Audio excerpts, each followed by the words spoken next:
Uh-huh. Uh-huh. Yeah. Hello there, everybody, and welcome to Team and Headquarters. And straight away, we're having fucking problems, but never mind. Let's crack on. So this is review time, and I've got with me two really great friends of mine. First of all, you know the first one. He is my partner in crime over on his channel, the Metal Tavern radio and podcast. It is an amazing channel. It's got movie content. It's got, if you love your heavy metal stuff, he's the one I would go to. And we of course do our cinematic synergy monthly reviews, and we have a great time. And he is of course DJ Anubis. And Yay! yep. Yay! Are we supposed to cheer? I guess. And joining us for the first time on the channel is somebody who I've wanted on the channel for a long time. Where DJ Anubis is my partner in crime on his channel. This lovely lady is his partner in life, his beautiful wife, and fellow co host on the Metal Tavern Radio, DJ Neko. I'm very happy to be here. Hey, stop booing me. I'm very happy to be here because everything that we've done has always been on the Metal Tavern, and I haven't been on the entertainment headquarters yet. Yeah. Well, this is your second home. You're welcome. Yeah, anytime. Thank you. But why it took time to get you on the channel is because we've both watched the show. Well, the three of us have watched a show that I did a trailer reaction for. I think in the middle of September when the trailer dropped, and I was immediately fascinated. And it's because of a number of things. Number one, Mike Flanagan, who is the creator of this show, became like Netflix's go-to for horror content. He's now jumping to Amazon though, because his contract's up with Netflix, and he's now going to Amazon. But Oh, that's for the interesting. meantime, yeah. So for the meantime, he's created so much amazing content that I personally have enjoyed and loved.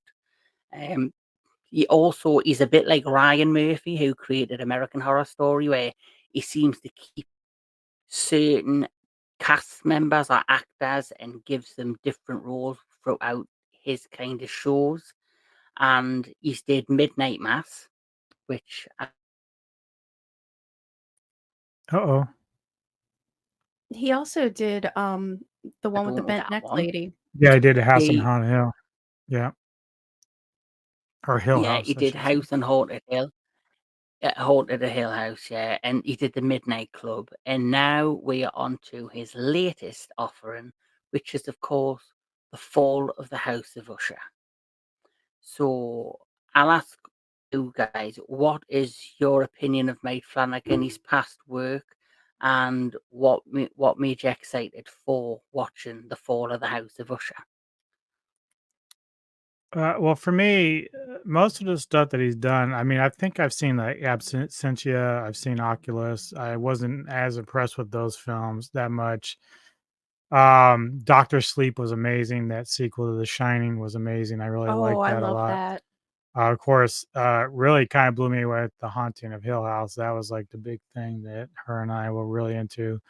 The Haunting by Bly Manor was decent, but not quite as impactful as Hill House. And I think I hadn't started Midnight Mass. I did check out a few episodes of Midnight Club. It wasn't bad. I just never really got around to finishing it. But he's a decent director, and I don't know. Coming into this, it just looked very interesting. Plus, we're both like we like Edgar Allan Poe, of course, and so there was a lot Hmm. of connections with Yeah, the because episode titles. this whole show I think is based off a short story or a story that he created, and it's a fantastic show. So I'll just do the basic plot synopsis. So the basic plot synopsis was: to secure the fortune and future, two ruthless siblings build a family dynasty that begins to crumble when their heirs mysteriously die one by one. So, as you know, throughout the first episode was epic. Um, Especially the right at the beginning. It basically started with a bang and got you hooked on what the show and kind of the elements of the show and kind of what you are expecting from the show, where you see these two young kids who are Robert Usher, who later becomes the head of the family, and his sister. Uh, what was the name of his sister? His sister was called. Oh, Crap, what was her name? I really liked her too. Well, I'm trying because there was a few, like, you had so many she kids. No, was. not his Oh, kid, you're talking about the the main sister, actor. yeah. Yeah, Is that, she wasn't. She was. She played one of the main characters, I think, in the new Willa? Battlestar Is it Galactica. Willa Fitzgerald? Willa Fitzgerald? Will Oh, no, excuse me, Madeline Usher? Is that her? Yeah. Madeline Usher. Yeah. So you've got Okay, Robert so Usher that's, and Madeline Usher, yeah, okay, yeah, that's her. and you basically it starts off where you see them as young kids. Their mother works for a very powerful man who works in the pharmaceutical business. And then, of course, the mother is very religious, like super religious. She doesn't believe in modern medicine. She believes that God will heal you. And she gets very, very ill. And as you see in the first episode, she passes away. Yeah. And from that moment on, you then see how they kind of climb the ranks of the business that they are a part of. So it's amazing how you see like the growth in the flashbacks, but it also features another character who is my absolute favorite character in this, and she is also one of, I would guess, say, Mike Flanagan's muses. She seems to be in a lot of these Yes. shows, and that is, of course, Carla Gugino. Yep. Gugino. See, I hate pronunciation. I'm crap. So, so I always screw the Well, names up. it's good that we're not doing, like, an Asian flick right now. Absolutely. But she plays Verna, who is actually like the angel of death kind of character. She's like the crow from the Edgar Allan Poe, Making the uh, deal with the devil. Yeah. making the deal with the devil. So, what's your take on like the plot and the characters? We'll go with So DG Neko. so what I really liked, and I'm sure everyone realizes that The Fall of the House of Usher itself is a story that Edgar Allan Poe wrote. So they took that story, and it that book or short story kind of is like what the last episode, or where you see pieces of the last episode where he's speaking to the lawyer. And that's really what The Fall of the House of Usher is, the actual short story. But then they interweaved in a lot of Poe's very famous short stories, The Raven, The Telltale Heart, into how this family, the Usher family, would ultimately find their demise. And I Mhm. really, really like that. Yeah. So yeah, it basically was like you said, like it is based on the short story from Edgar Allan Poe of the fall of the House of Usher, but it, like you say, it's like an anthology of other elements of his other work put Yeah, and it's together. not exactly the same story of the fall of House of Usher, but like the whole like house crumbling and stuff that we see, and that being his childhood home, that's like actual, but the story of the Usher family, that's a whole new like spin on everything. That's Hmm. not in the Fall of the House of Usher short story. Hmm. What's your take on it, DJ Anubis? Like, Well, obviously, Carla as Verna is a great character. I loved her in The Haunting of Hill House. She was amazing in that. We see Bruce Greenwood playing Roderick Usher, the main character, and that dude has a long history in film, going back to First Blood, Passenger Mhm, 57. More notably, he played Christopher Pike in the Star Trek reboot mhm. from 2009. Oh, he did? So he's a Mhm. very seasoned actor, and I love his work every time Yeah. he's in there, and he did a It's his great voice job as of well. I yeah, find with his voice, he's got such a strong, powerful voice. Like, I'm yeah, sure he's probably done a lot of voice acting work. If he hasn't, he should, because I think he's got such a unique, captivating voice soon as he mhm, opens his mouth. yeah. And that's what I like. I was calling him Robert, but I forgot it's Roderick Usher. And then we see another familiar face from Haunting of Hill House with Henry Thomas. He was in that as well. He's had a nice history in film as well. So the cast was very strong, with this film, and that's what I really enjoyed about it. The characters were very interesting. Didn't matter what level they were, like if they were a kid or like the parents and whatnot. Story wise, very strong. And the thing about that Neko and I kept trying to guess, we're like 4 or 5 episodes in, is like every time you think you're figuring out what's going on, you're not. Like, Yeah, they took some risks too, like, just he was like, "Let's just kill everybody," interestingly. Mhm. Yeah, a great thing as well with the kills in this and some of the characters that it's based on the work of Edgar Allan Poe, but it also features a lot of kind of real life scenarios like Mhm. drug addiction, you mhm, know, um, Yeah, the Black and Cat then was a great obviously episode.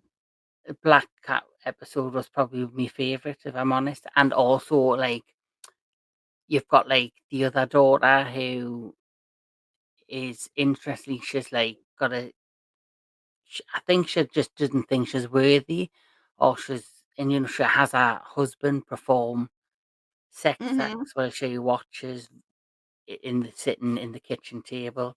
She has her. That's the great thing I loved about this is each of the main characters well kind of had their own personal issues. Like the first one that died, the younger one.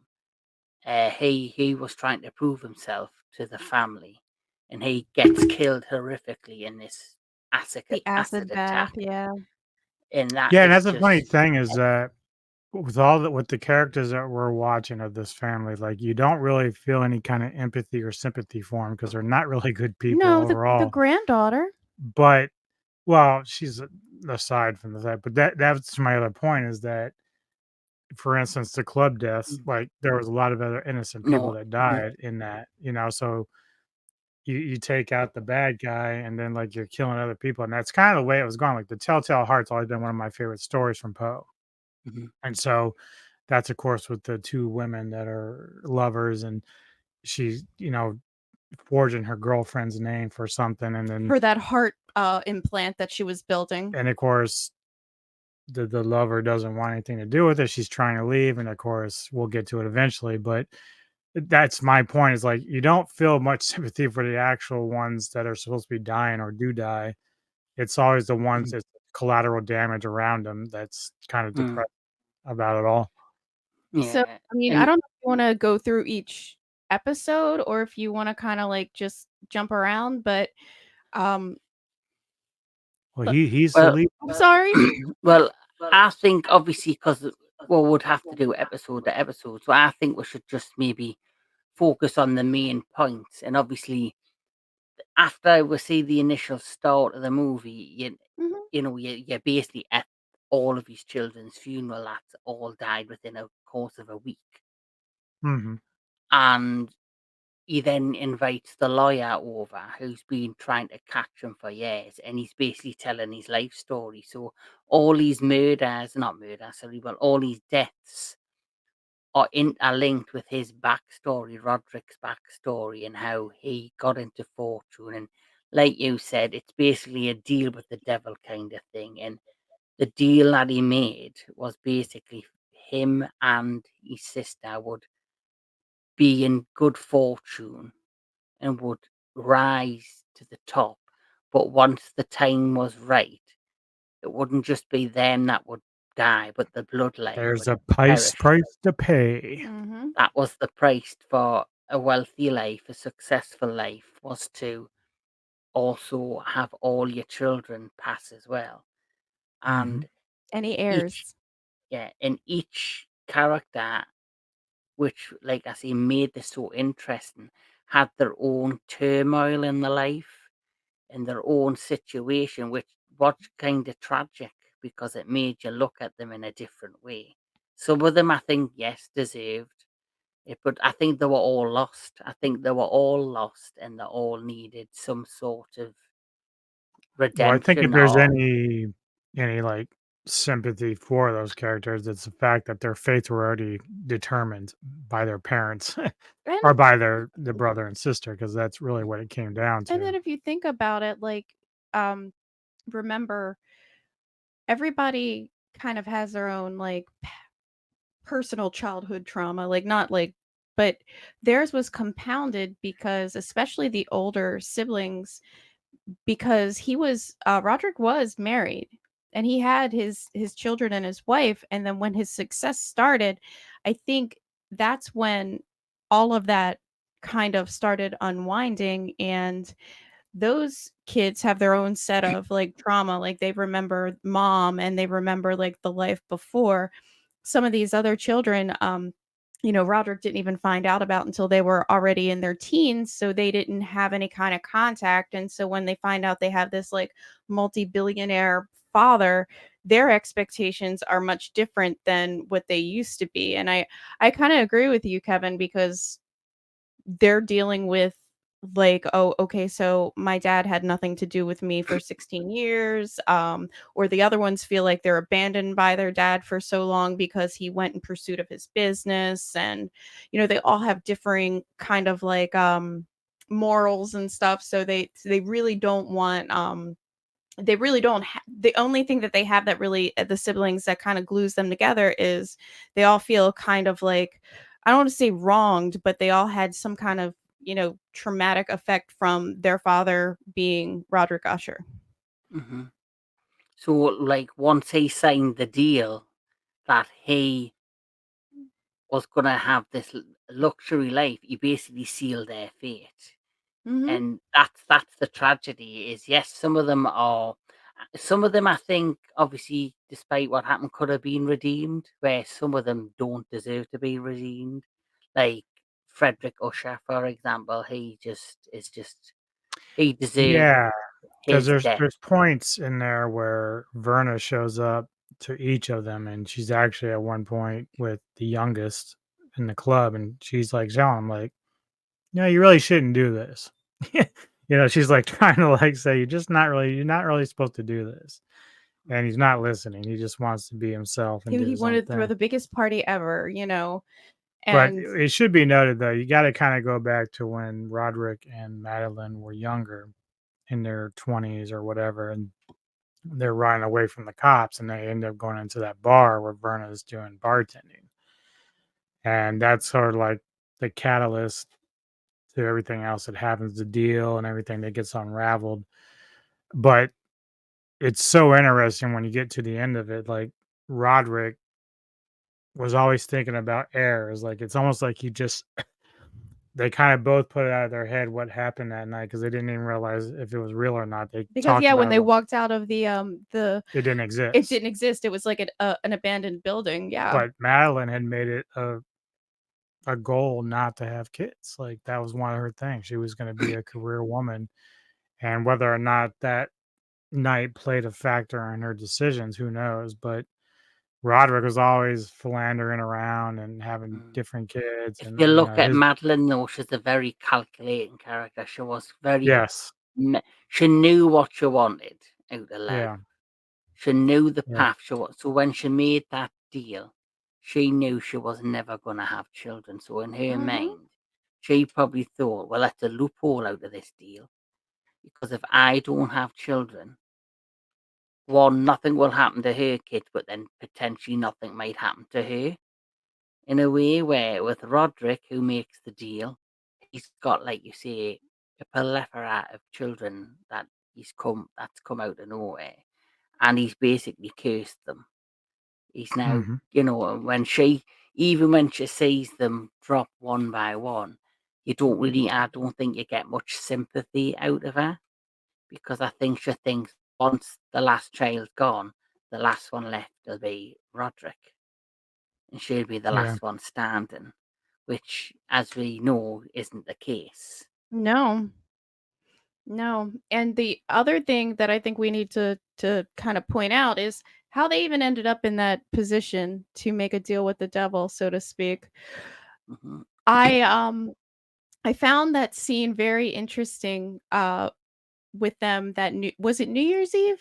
I think Yeah, it I think was. So so. it was New Year's Eve and they bricked in the former like CEO into the basement of the building. And their whole goal was just to, like, have an alibi so that someone can say, "Oh, we saw these 2 at this bar." And it's ironic that they were able to kinda, like, meet this entity who presented this offer, so they knew they wouldn't get caught. And first of all, did they even believe it was true? And second of all, like, it actually happened. That's the interesting part because they were just trying to stay out of trouble for something they knew they purposely did. They knew that they were going to murder this person and brick him into a basement. But they wanted to do was stay out of trouble for this one instance and then had this opportunity presented to them by, this nefarious, force, and they accepted it. And then I find it funny that they didn't over the years, because I mean, it took like 40 years for it to even come to fruition, Mhm. that they were just kind of thinking that this was a good idea to take over, and now I'm just these are things that we've earned. Oh, I do have to say, I Oh, I go didn't ahead. even think about it. My favorite character in this entire series was Mark Hamill as Arthur Gordon Pym. Like, I, he Yes. is so I was, good in this. So good. yeah. Well, I even mentioned when I did the trailer reaction, we need more of Mark Hamill on the screen. I always said he's such an underrated actor, and he should have had a lot more uh, spectacular credits and roles by now. And I even said when I did the reaction that I think because of the ill-fated, what I call the ill-fated Star Wars sequel The newer trilogy, ones, it's yeah. kind of give him like a reinsurgence. Now Yeah. he's been like in a number of films since then, and this for me was one of his best roles. And the Yeah, it one was thing I character development was great. Yeah, Bert Kreischer's kind of, dad. Mhm. yeah, he basically redeemed himself in the end and chose not to do what they did and took the deal because he knew he would end up in prison for all Yeah. of the like misdeeds he's done throughout his life. And he actually knew his life. He was like, "This is the life I've led. This is what I've chose to do. So I leave the fate the way fate should be," which was to, of course, end up going to prison for all the cover-ups and the basically covering up Madeline's dirty work. Because, like you say, if anyone's the main villain for me in this, it's Madeline.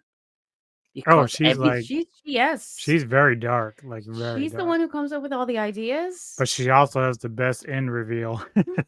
yeah, yeah, yeah, She that. loves her Egyptian mythology Oh, a I little too know. much. Hmm. I She honestly got what, think back like I to said, she wanted to live forever, and she didn't think she was going to mhm. get her comeuppance.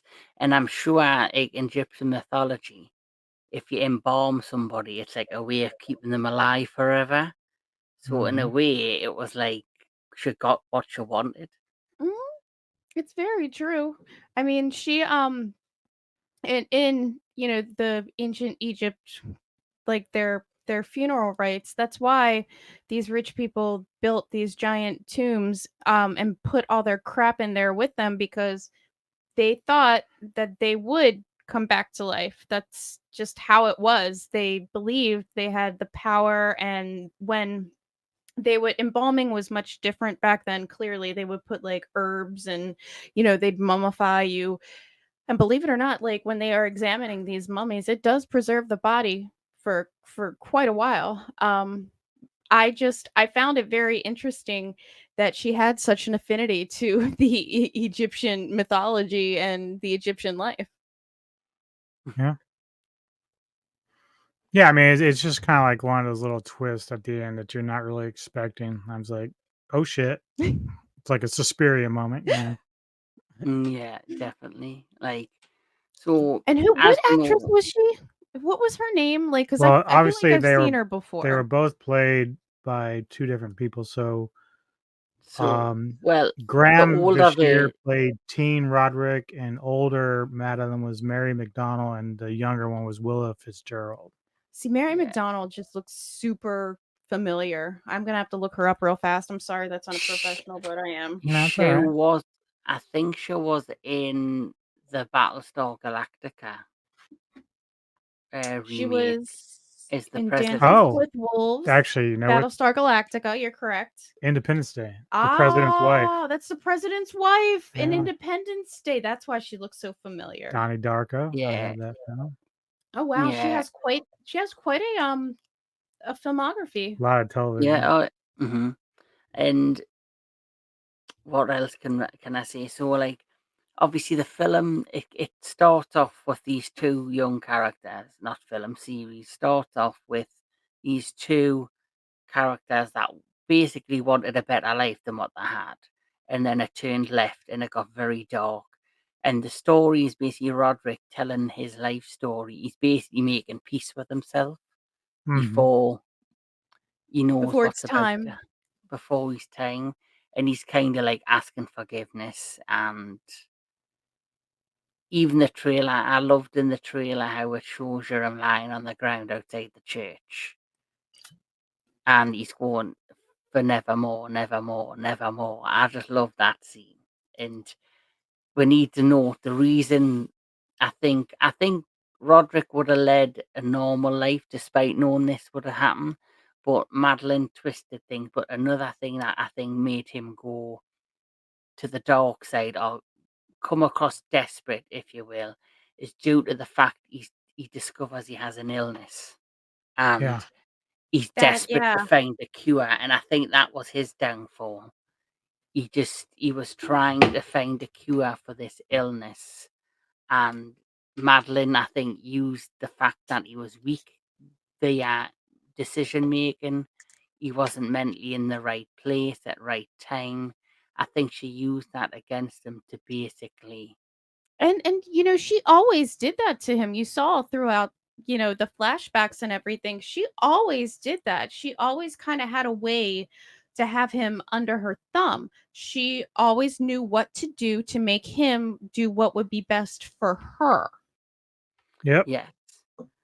Yeah, she was running the show even from the beginning. I mean, when she was using her sexuality to seduce the old CEO, Mhm. and that was the plan. And he kind of just went along with it. And then, really, when it came to the deal, like, she was automatically in. I think Roderick was kind of like, what? And then just kind of went along with what she was saying. Yeah, he did look to her for lots of Mm. advice and he listened to whatever she said for whatever reason. And I think you're right, Kevin, like maybe back to their childhood, he just, you know, trusted her because they had such a hard time with their mom that their trauma, his like reaction from the trauma is like he just kind of clung to his sister because it was kind of, you know, clearly that whole mother death scene, and then they buried her and she came back out, and I feel like we That had was some no. crazy Yeah, shit. I know. I don't know if we had any resolution to that, like at all. And Yeah, I don't then know. all of his kids are then killed in grotesque and brutal ways. Oh, And yeah. But, like, the one, Henry Thomas, his character, Frederick, that was probably one of the most, like, total 360s that I saw. Was like, his wife is the one that went to the club, and she Yes. got really burned up and survived. Like, that's worse, again, collateral. Yeah, but he was forcing her alive, but like sedating her. Yeah, that's what I'm saying. He mm, became like he this. He was was like this sort of, torturing like, her. innocent dude who worked hard, had a good little daughter, good wife, and then, like, found out she was not being But yeah, faithful. she wasn't cheating on him. She just went to a I think the intention was there, but but she he never did but end she up doing never but that's anything. the thing is, like, he's such a shit husband, and he just assumed. Yeah, well, that's the thing. Like he became this real evil person. So Yeah. like when he bit it, it's like, oh, good. Well, the wife though wasn't innocent, like you said, because she obviously had a boring life, or she was bored and wanted some excitement in her life, and she Right. thought, like when the younger brother is basically saying, "Let's go," I'm throwing this party, and it was basically going to be a giant orgy, a big sex party. He Yeah. had every intent to get revenge or like have like Mm-hmm. get one over on his other brother by sleeping with his wife. And Yeah. she would have probably, if none of that had happened, probably would have ended up sleeping with him. Because she Yeah. even was like waiting for him to walk over and things like that. And I found it very innocent. I honestly think like I said before, I think some of these characters could have redeemed themselves. And I don't know if the fate that they had would have happened.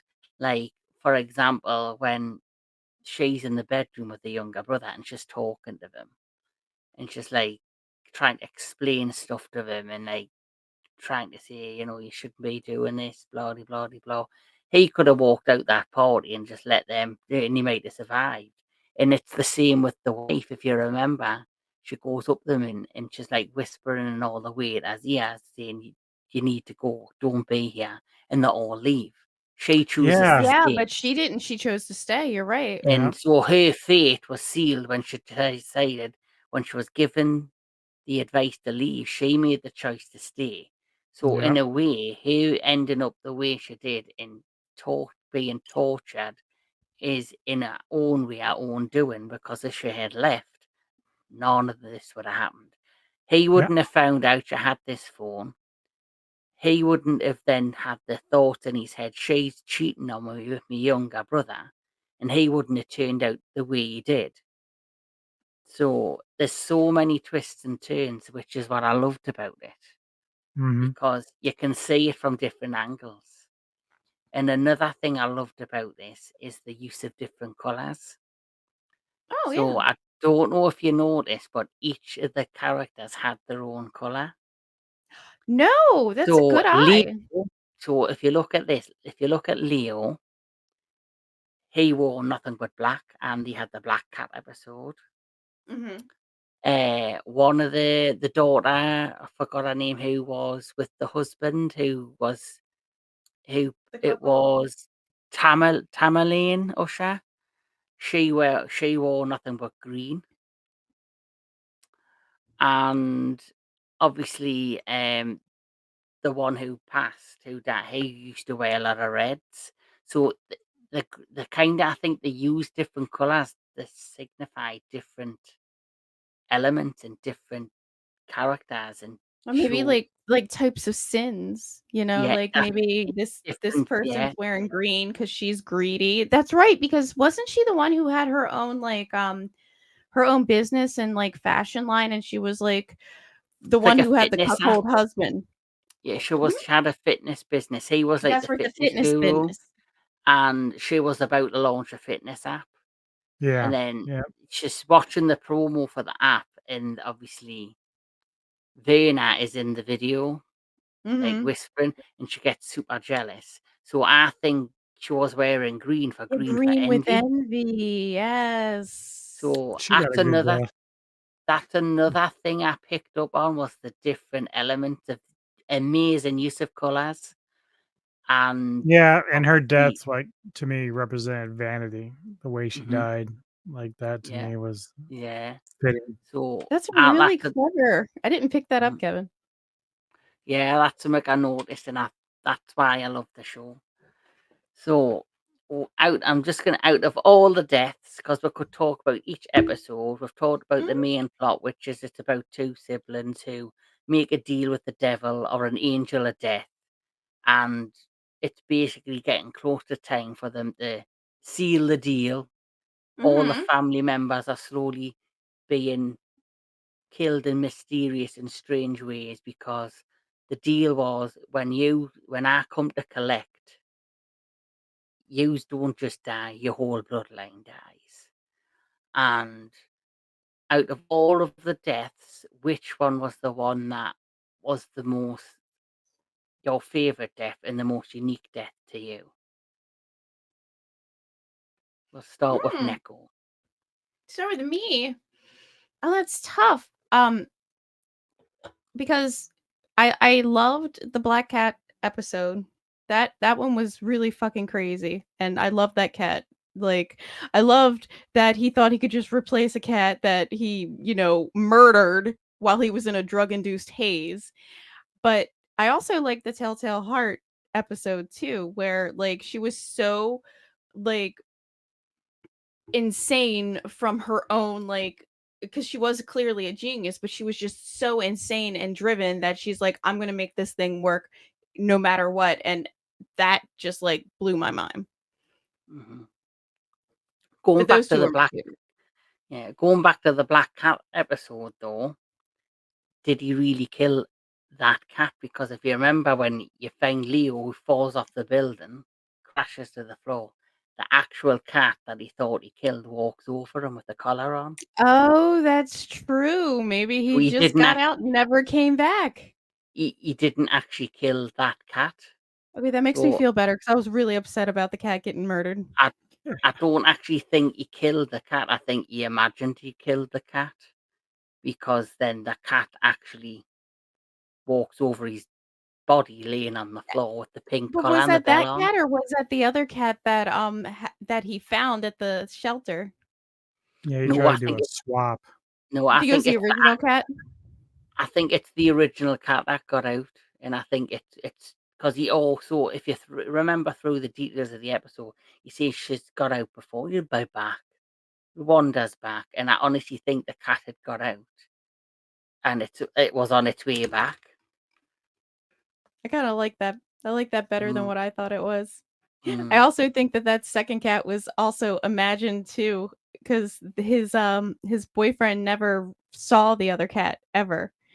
yeah, Remember, like he'd be like, "Oh, what was the cat's name?" He's like, "Oh, where's so and so?" And he's just in my closet. And like the boyfriend never saw the cat, but he saw the cat, and the cat was being an asshole to him because he's an asshole. this, And I think you're right. Like maybe that second cat like never really existed. He never really killed his first cat, and then the first cat's like, I'm just coming home, but oh look, you're dead. mm. Well, that's what I mean when I was saying how they're using the different short stories of Edgar Allan Poe, but they're also adding real life problems like drug use is a huge problem. So he's just smashing the shit out of his apartment. And he has another thing. I didn't know if he was gay, straight, or bisexual because there's a scene where he's got a boyfriend, but then there's a scene when he's with a woman who's going down on him on the settee, and then the next thing you know, he's back to men, and it's like, I think he liked yeah, Bisexual. well, he liked sex and attention and mm, he liked drugs. Like it was all if let's be real, if he wasn't, always strung out, he may not have even done anything with the woman because I actually do think he cared about his boyfriend. Like he yeah, did actually seem to care about his boyfriend when he wasn't high.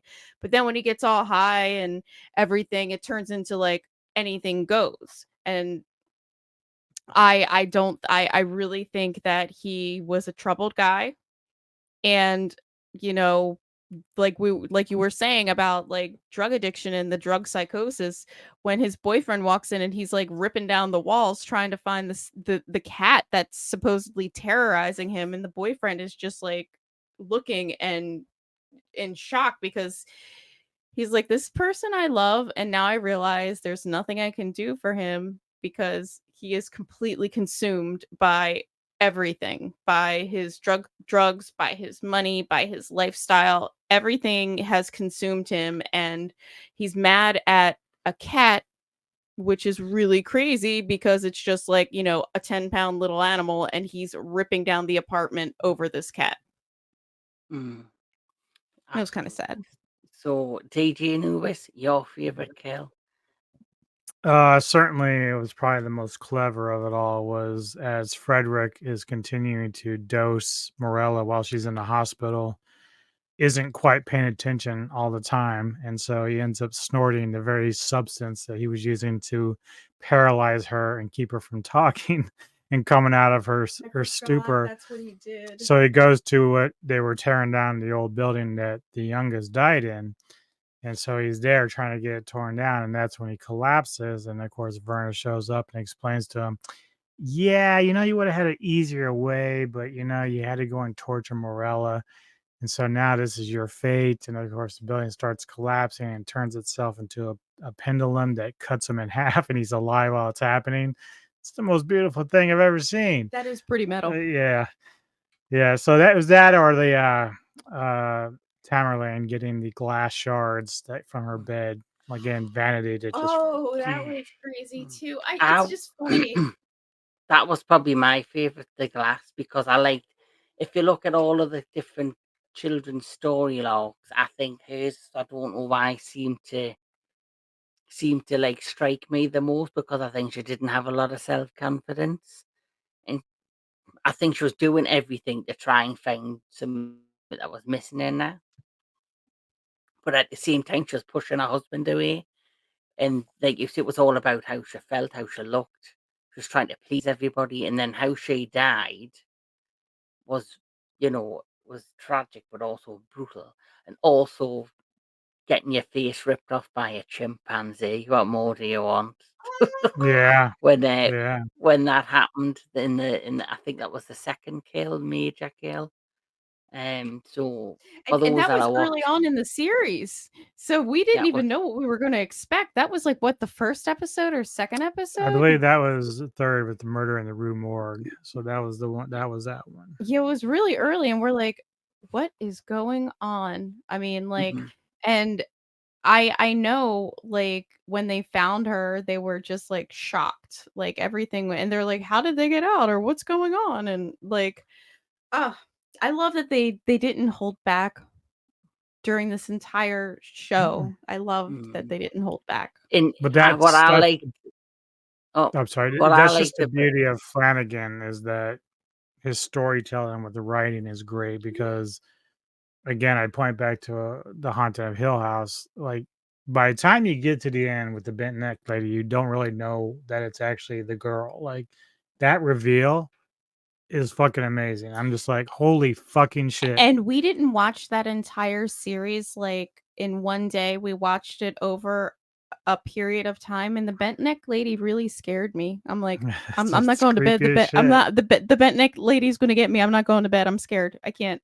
how Flanagan's able to twist the Poe stuff into this, and each one starts to make sense with what they're using as the plot devices is like amazing. Like he's just I a great know. storyteller. I loved it. oh, mm, like I say, like he's like the go-to now when it comes to horror television. I think he's better at making television than he is films because I think the problem with him is being a film writer and creator. I think he has great ideas, but it's hard to execute them in a 2.5 hour film. Where, Yeah. as we've seen when he does a show, he's able to put his ideas and make them stretch out over a period of 8 or 9 episodes. Yeah, because And if it, Get you more looking at get like the backstory and it was stuff. like eight episodes, so you figure it's like if you were to do a film, it's like an 8 hour film. Mhm. So mhm, yeah, he has time to like Develop flesh out the characters. characters and flesh out the story, and so Mm. that makes it easier for him to get his thoughts and his vision out, and it works. I mean, I know one movie mhm. that you mentioned, DJ Anubis, was In Absentia, and I liked that movie for a while, and I just didn't feel like the end was what I wanted, and it was so good for the But longest that's probably time. why, because if he does like a film, he's limited by the budget that he has, the constraints of the time. And so directors will often like run into these roadblocks like, oh my God, I need to do this, but I have like they're only giving me an hour to get this shit done. Mhm. So it's like, yeah, I can see like how with the series he's probably a lot happier because he can just kind of like take each Mm, one and just develop yeah. it. And now he's jumping ship to Amazon Prime. away from Hey, Netflix. I don't blame him. That's what Go where the money is. well, uh Amy Sherman Palladino, which is the creator and writer of Gilmore Girls, she had the show had such like Netflix success after, like, it used to be a late 90s early 2000s show that was on just like a crap cable television show. It was up against Friends. It didn't get a lot of run, but then it comes out on Netflix. It gets huge success. So like 7 years ago they did like a revival series, Yeah. and she did the revival series for it, but then Amy went to um Amazon Prime and did The Marvelous Mrs. Maisel, and Yeah, that I've was seen that like advertised. fabulous. Like, The Marvelous Mrs. Maisel is very, very fabulous. Even DJ Anubis liked it, and he was like, "Wow, this," and I think that was part of it, was like she felt like I think Netflix was trying to get her to do another like Gilmore, like just keep doing another Gilmore Girls, keep doing, and she was like, "Well, I have so many ideas, so I'm gonna, Amazon Prime's gonna give me some money, and I'm gonna do something completely Mm, new, and maybe that's what we'll expect." yeah. From Flanagan, maybe it'll be like a whole new spin on things, and we'll have this whole new series or this whole new Well, you have to movie be that we careful love. with that stuff because, for a long time, Joss Whedon was able to put out pretty good stuff, and then like you start getting kind of repetitive. So you have to make sure that whatever you're doing is still fresh. And I So think that I was going to say, I think that's why Amy went to Amazon Prime, and maybe it's time for Flanagan to go to Amazon Prime, Mm. because he had, It's how long has he been with Netflix? I don't know, but about, I mean, it I might think be he's been more with just them him, about like, 6, 7 years because he's done. yeah, I think So the maybe it's first time out, for him to have something yeah. fresh. maybe they're just offering more stuff, more ways to get to different actors, whatever, Mm. who knows? It's like Ryan Murphy as well, though. He had a huge success with American Horror Story, Mhm. and then that got very stale, and that Hmm. was on FX, the FX channel, yeah, in the Mhm. UK. I don't know what it aired in It's over FX there. in the US too. Oh, so and then I think since then he's moved on to different networks to do different pieces. He did American Crime Story, which I don't know if that was on FX. And then he's also one thing I liked, as I liked the one with Betty Davis and Joan Rivers. No, not Joan Crawford, Joan Crawford and Betty Davis, where he did the rivalry series. Oh, I haven't seen that. Uh, What are you talking it's about? got Susan Sarandon plays Susan Sarandon plays, I think, Now you did it. Thanks a lot, asshole. I gotta find it. We're gonna Now watch she's it gonna all go. today. She's gonna go pull that shit up, it's and I have to literally spin the rest of based it it's literally based on the rivalry when they made that film, that horror film, with Betty Davis and Joan Crawford. Is it Joan Crawford? And it's basically when they were making that, they hated each other in real life because one, they were similar age, but one was getting more parts than the other in Hollywood. Mhm. And I forgot then it's the black and white movie where she plays the sister and she has the other sister in the wheelchair trapped in the bedroom. Uh, I forgot the name. The films left me head. But anyway, it stars Susan Sarandon and Jessica Lange is the two main characters. Oh, that's Ooh, it. It's 2 called people I Feud. love. It's called Feud? Feud. Is it a movie or is it a show? It's a series. It's a mini series. But Ryan Murphy Mm. wanted, because Jessica Lange left Left American Horror American Story, Horror. and she wanted to do other things, and he came up with this idea of Feud. And Oh, Whatever Happened to Baby Jane? That was the whatever movie. Okay. whatever happened to Baby Jane, and it he offered her the role to play. I think she plays the role of Joan Crawford, and Susan Sarandon plays the character of Betty Davis, and it's basically their rivalry through the making of that movie. It's a really good show. But going back to what I was saying, he got sick of doing American Horror Story. That he did that, and then he did the Jeffrey Dahmer show on Netflix. So, Did we ever and I've finish heard that? Which one? The Jeffrey Dahmer one. I don't think I ever started it. Mm. You But thought the one he that's and like all, really gory or something? yeah, it's like a true story. It's based on the murders that he It's did. crazy. It's quite disturbing. I've seen it. It is a good watch. So I would recommend getting back into that. But he signed up to do another like murder real life show mini see, but he's doing it on the two brothers that killed the parents for all the money. I forgot the name of the brothers, but he's in the middle of meeting. That's what I don't know if having Ryan Murphy join Netflix is another factor on why Mike Flanagan's decided to jump to Amazon Prime. But Mm. anyway, going back to the show, Yeah, sorry, derailed. we're derailed because we just love to talk entertainment, movies, television, and more. That's what we do. We just start talking. But going back to the show, of course, when all's said and done, Roderick does finally have to succumb to the deal, and the house basically decides to crumble in, and he meets his end. And I think the last scene, is it not with the crow flies into the camera and it goes black, Mhm. Yep. which classic Edgar Allan Poe after Roderick meets his demise. So overall, it's just another classic show by Mike Flanagan. Great acting, great casting, a mixture of classic Edgar Allan Poe with real life subject matter, and of course, I love the use of colours that I noticed. I'm And of glad you course, noticed and told us about it. Yeah, the only reason for me to go back now and watch it again is for that. I didn't even catch all the colors. That's interesting. so if you had to rate this, what you're gonna rate and what's your final thoughts? We'll start with DJ Anubis. Out of what? Out of 10? 1 to 10. Okay. Definitely a 10 out of 10. Ooh.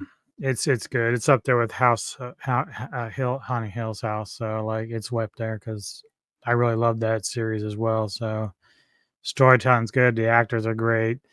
Uh, the effects are amazing. Like even the girl that Telltale Heart, like when her girlfriend's in the bedroom, and even Dad Roderick's like, "What the fuck," Mhm. you know. So it's just one of those things. Like everything, every time you think you expect something out of this series, it just throws you for a loop. Like you think you don't even know it's coming. It's like everything's a surprise, and that's the way I like storytelling. I like stuff that surprises you, even if you know that they're going to end up dying. The ways that they end up dying is just very creative and great. I Mm. really enjoyed it. Oh, me? Neko. Me? I'm gonna give it a 9 out of 10. I don't think okay. The only reason I give it a 9 out of 10 because I do think the acting was wonderful. I think the story was wonderful, but it's gonna lack a lot of rewatchability.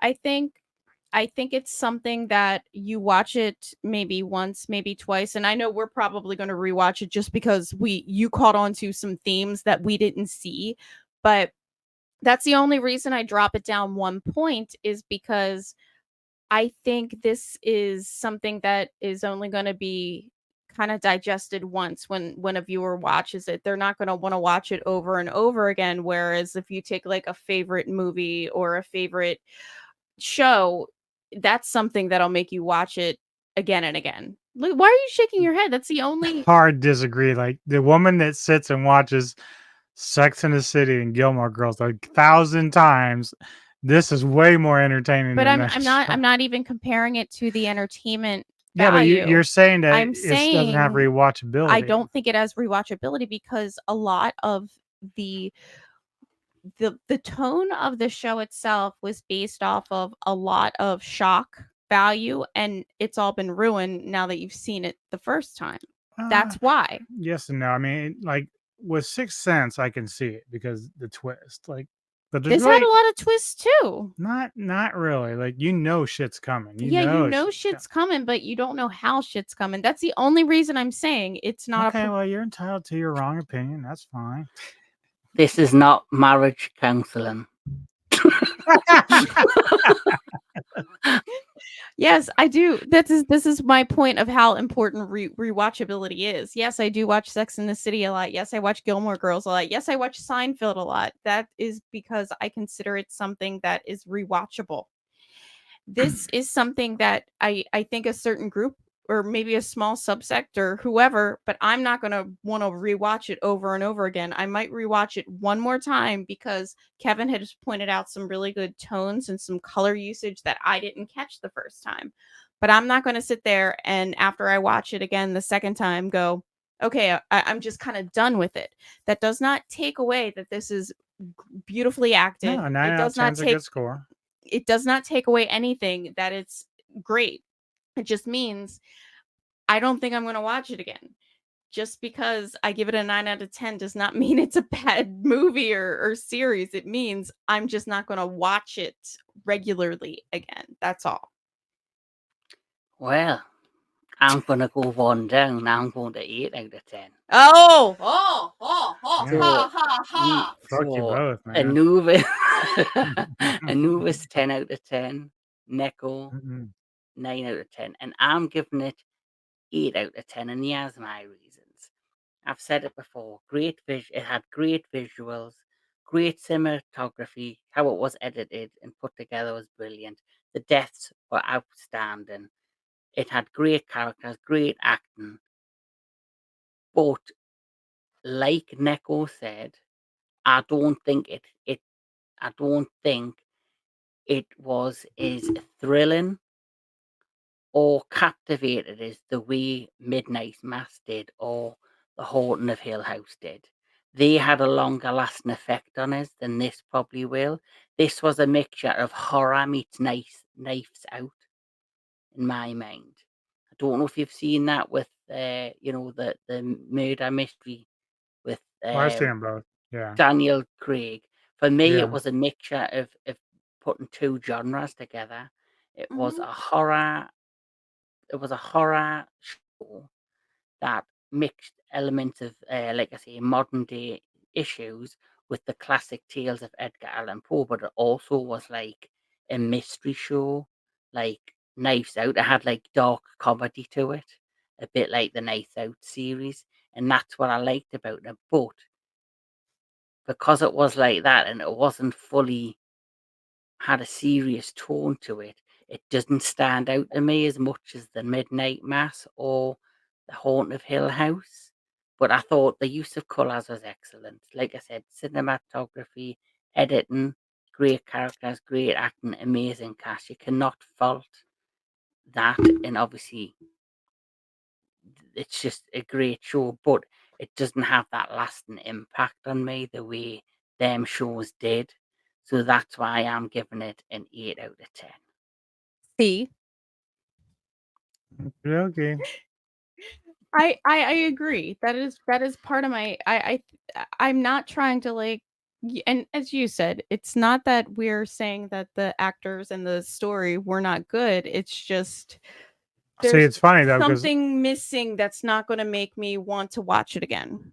yeah, but see, like I would say that about the Haunted of Hill House. So as much as I love it, I would not because I would give that same 10 out thing. of 10 I wouldn't too. get but I But once you've learned a twist in that, it's over. There's really no twist in this at all. It's a guessing game, but it's not really a twist. Like You know that what his you're getting end on is the gonna tin come. with this. Yeah, but after you see everybody's like special deaths, there's no surprise. Like Well, but the deaths were okay, the but big thing. I go Everybody into has a watching special death. Carpenter's The Thing, and I know exactly what's gonna happen, but I'll rewatch it. But see, that has rewatchability. Yeah. It's I'm the just In same. your saying. See, opinion. out of every one of these, the one I love the most is Midnight Mass. Because I love where I it's have set. not seen that. Isn't that like about vampires or something though? Well, yes, it does. But That's that's why. probably why. You're I fucking had. biased. That's why. I'll probably No, like it, Kevin. I'll watch it. no, I think you No, will like I've heard Midnight it's Mass. good. I haven't watched it, but I've heard it's Yeah, but good. not if it was called Midnight Light and it had werewolves in it, you were like, "I've got to Yeah, watch he'd it. watch it. I've got He'd to be like, watch "Yeah, it." werewolves." Unless the werewolf sucked ass. Oh my gosh. Well, there we go. 10 out of 10 from Anubis, 9 out of 10 from Neko, and 8 out of 10 from me. So that is The Fall of the House of Usher. I've enjoyed it. We've all enjoyed it. We've all taken from it what we wanted. And we've all Exactly. seen things that we liked or didn't like. Well, I think we all would And highly recommend it Yes, it anyway. is still a recommend. mm, I think everyone should watch it at least once because especially yeah. if you like horror and mystery and you like Edgar Allan Poe. Yep. And if you like a story that has good kills in it, has good characters in it, and has a bit of mystery to it, and a little bit of dark humour, this would be for you. Mhm. So, this has been the entertainment headquarters. I've loved me guest. Thank you for joining us, DJ Neko, for the first time. Obviously, DJ and Lewis, you're always here. You're like, you're just part of the You're like furniture now. family. So, everybody, check out their channel, which is, of course, the Metal Tavern Radio YouTube channel and podcast. You love your heavy metal music, he's the man to go to. She's the badass chick you need to go to. And also check out their movie content. Until then, enjoy your movies, enjoy your television, enjoy all things entertainment. And we'll both, or all three of us, will see you at the next one.